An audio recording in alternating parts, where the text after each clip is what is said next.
再来，我们要关心国内新型冠状病毒病例数突破了300例，而且有越来越多不同的症状出现。我们继续就要来带您分析，其中还是以发烧跟咳嗽占第1跟第2名。台湾大概有1半的病患会出现发烧跟咳嗽，医师也说，因为是下呼吸道症状，以咳嗽最为常见。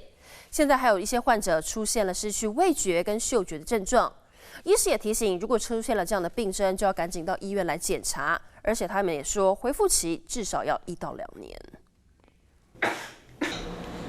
一咳嗽，旁边的人都会闪得远远的。新型冠状病毒疫情，国内确诊病例数突破300人。统计台湾的确诊症状，第1名发烧占了49%，第2名咳嗽48%，喉咙痛、痒、干占了30%，再来还有倦怠、无力感、头痛、流鼻水、失去嗅觉、味觉以及无症状。对比世卫上个月发布的统计，10项典型症状包括发烧、咳嗽、倦怠、有痰等等，比例最高的发烧高达将近90%，咳嗽也占了70%。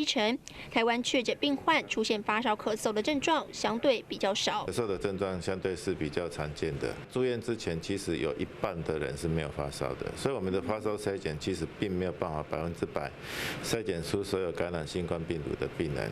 大部分病人都会出现类似的症状，儿童感染之后也容易有腹泻的情形。不过现在也出现超过20例感染者失去嗅觉与味觉，医生说恢复的时间会比较久。细胞接受器还是会再生，可是它的恢复会比较慢，可能1、2年的时间，它才会慢慢恢复它的嗅觉跟味觉。目前台湾已经有5名确诊病例死亡，提醒民众还是要做好手部卫生，出现症状一定要赶紧就医。